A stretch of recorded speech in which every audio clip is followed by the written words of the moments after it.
within that position. Yeah. There's not, you need to have the physical part, you've got the tactical part, very, very crucial, and the intelligence side of it, the football intelligence side, the position side point of view. So if he has maybe a Dele where potentially might be more discipline next to him as in a tandem, he goes forward, he stays, if that coordinator goes well, then you suddenly have a block there, Yeah. And I think it's more about creating a tandem and a block there in the middle where, there we go, I can screen that before he goes to the centre half to the back, Right. And that takes that brings time to bring all the players back and defend and back to your original position. Because the minute the centre half, and that's what their opponents want to do. Opponents always, the coaches say, get the centre half away from the centre, trying to trigger to the side. Yeah. And that's the worst thing for you. If the minute you have to go to the side, you open the whole middle part, and that's a danger. Yeah, of course. And sometimes you're obliged to do it because that's the way the opponents work into it. And you've got mistakes happenings and balls will be lost, and you have to go to the side and defend because that's your duty. But then you open completely the whole game for the opponent and the centre, and the chance to score is very highly then.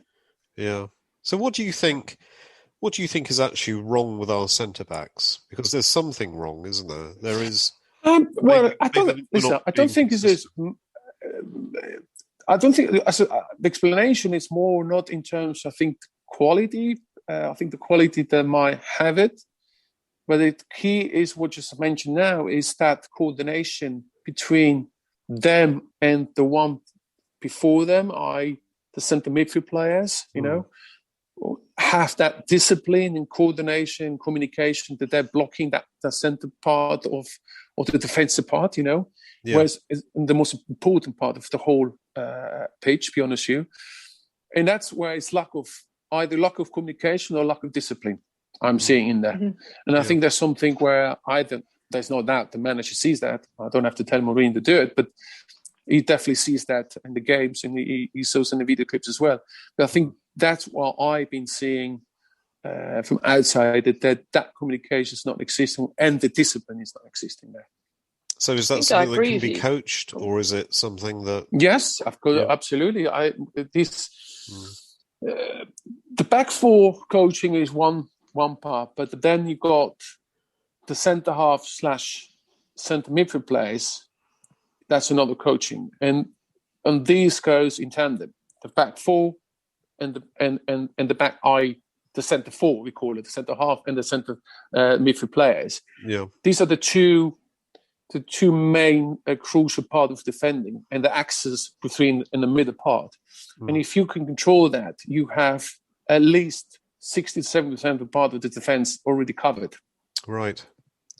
And what is that going to give?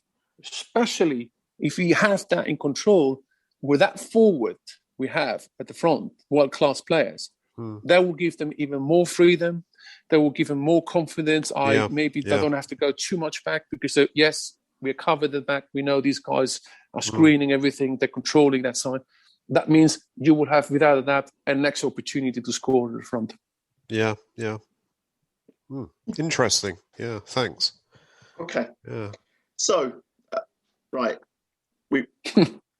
Sorry, I wasn't doing coaching license now. No, it's cool. It's cool. And we got a similar kind of insight from Dean last week. So it's perfect. It's brilliant to have ex-pros on and to see it from how you see it on the pitch and from a proper perspective. Because I'm fed up with all the Twitter experts that tell me stuff and don't know. Because fans just say he's brilliant or he's shit. Oh yeah, well they have the right to binary. do it. Frankly said, they have the right to do that. They're fans. I can't blame them. Exactly. But the only difference is we are the professional players and they're the fans. That's the only difference between them. So I have no problem when they can say these and these. I'm very happy and fortunate to be a professional player.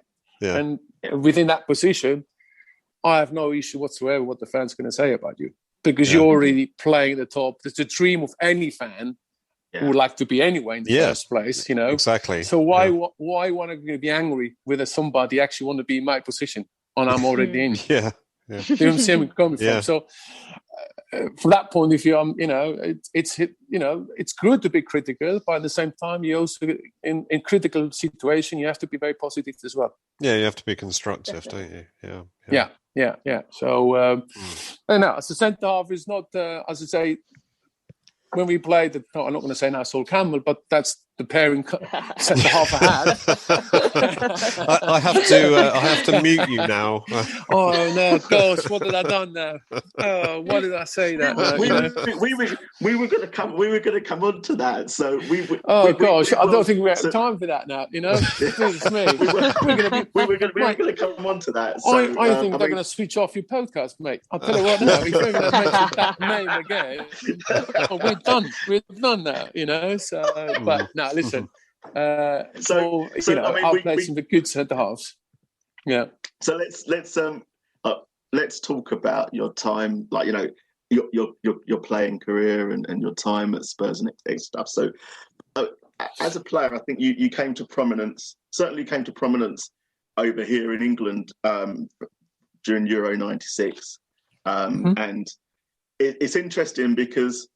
Like I've got I have to hold my hands. I've got a notoriously bad memory, really bad memory, and I don't remember Euro '96 a lot. But they did a replay of a lot of the games during the first lockdown. Yeah, and they showed the England-Switzerland game, and we see you rampaging up the pitch and just looking like an absolute don. And I'm going, fucking hell, that's Ramon Vega.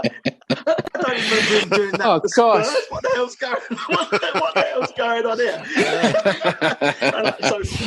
I think that's before the Spurs damaged me, you know what I mean? Yeah, I know what you mean, yeah. Okay, so we'll put that down to that. I was in a good way there, you know. Now, but joke aside, I think Euro '96 is a great experience, you know. It must have been. Teddy Sheringham, Gascoigne, and all these guys, you know, future teammates. Teddy Sheringham, Darren Anderton, one of them as well. Yeah. It was great. That was my platform as an international player, coming from Switzerland, playing in England back in Wembley. It's a fantastic experience. Yeah, I can't really tell you more. You know, the old stadium of Wembley. On top of that, it was quite unique and historical. Beautiful stadium. Absolutely. Beautiful. You know, that big, large tunnel you have to walk up to the pitch, you know, especially in the opening game, 80,000, all the crazy English fans there, you know. We as the Swiss were kind of quietly silent. What the hell is going on here, you know? Always like, goodness me, the Swiss cheese is coming now, you know what I mean? So, but it was great. It was a great experience, without a doubt. I really enjoyed it. And I think that's why I put my stamp with international football. And Tottenham was one of the clubs at the time already interested. Liverpool, Leeds as well. But I decided to go to Serie A instead. Because at that time, Serie A, the 90s, was the pinnacle in terms of football to be. You know, the best players on the planet actually played there, you know. And for me, as a centre-half, to play with the best centre-halves on the planet, I think is a huge honour and achievement, coming from the Swiss small little country, you know, where we just came on the map, frankly saying. We've never been in international tournaments, and we were just joining this area and playing Robbie Baccio, Batistuta, Ronaldo, and all these guys week in, week out. It's... I can't tell you. It was a fantastic experience, you know. And then Spurs was pursuing me still, even when I was playing there for the last, after signing with Cagliari at that time.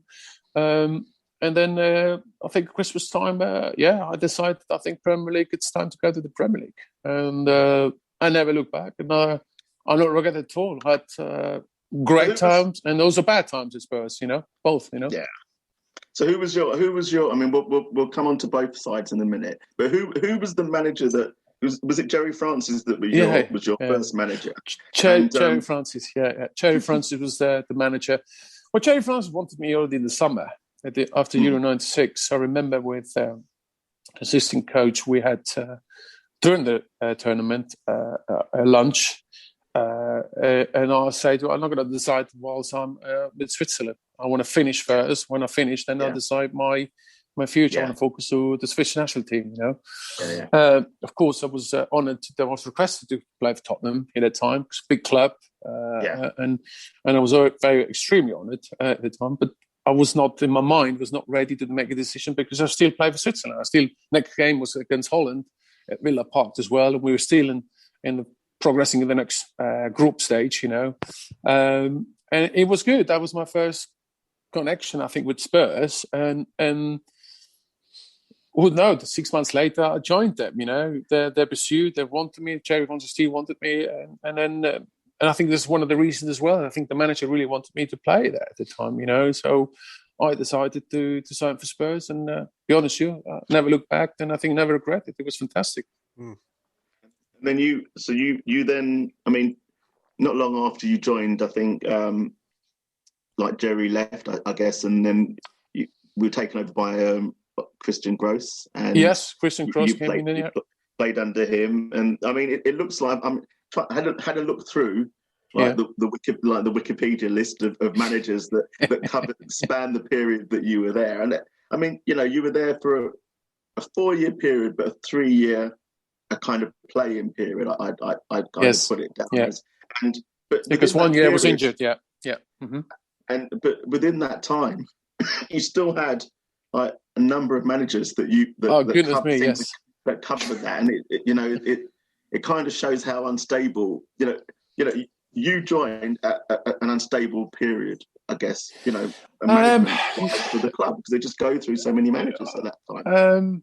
Yes, I think if I look back now, obviously I was not as knowledgeable at that time. Was still young, and for me it was, first of all, wow, see Tottenham Hotspurs and great big club. I was not questioning the capability in terms of what I want to do. What I saw with, I think they want to build up a good team, and I think they tried to build a good team at the time. And I think still believe we had a good team. David Ginola, Jürgen Klinsmann, Les Ferdinand.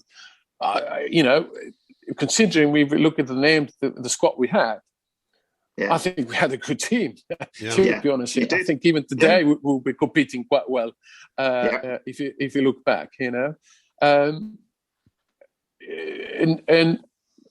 yes, I think this change of manager always makes uncertainty within the squad, and I know you don't have continuity, you don't have a stability, you don't know if the manager wants to play you or not. Then that's without a doubt, that's always a question mark when the board wants to change a manager. Is the question, do you have time to change complete new philosophy? Because any new manager comes in, he will have to want to have his philosophy. He's not going to take one that was of the past, He's going to the players adapting these. Are they emotionally intelligent to do that, It's a huge impact of change, And we're now a period, having Jerry Francis to start with. Obviously, I joined Jerry Francis, he was there already. And then having Christian Gross, where for him, complete the first ever job abroad from Switzerland to start with, and already joining straight a big club like Tottenham Hotspurs, Not the best period either, but at that time, you ask as well, who would actually take that job for Tottenham Hotspurs? Yeah. Because we were really at the bottom of the league, on the relegation kind of battle, the real one. Actually, I think the last game we actually saved us. Which of the managers out there will actually take such a risky job? Because once Tottenham Hotspurs is not just a job, it's Tottenham Hotspurs. And if you join as a manager, that if you fail here, the difficult to get another job somewhere else, it's very, very highly. And so I think to take that risk from Christian Gross, first of all, heads up. I don't think so. Any other manager, I don't think that any English manager at the time wanted to have it, because I think it was very difficult.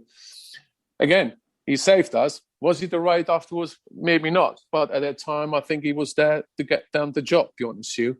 And then having, David played for a while in the debate as well, but then we have George Graham.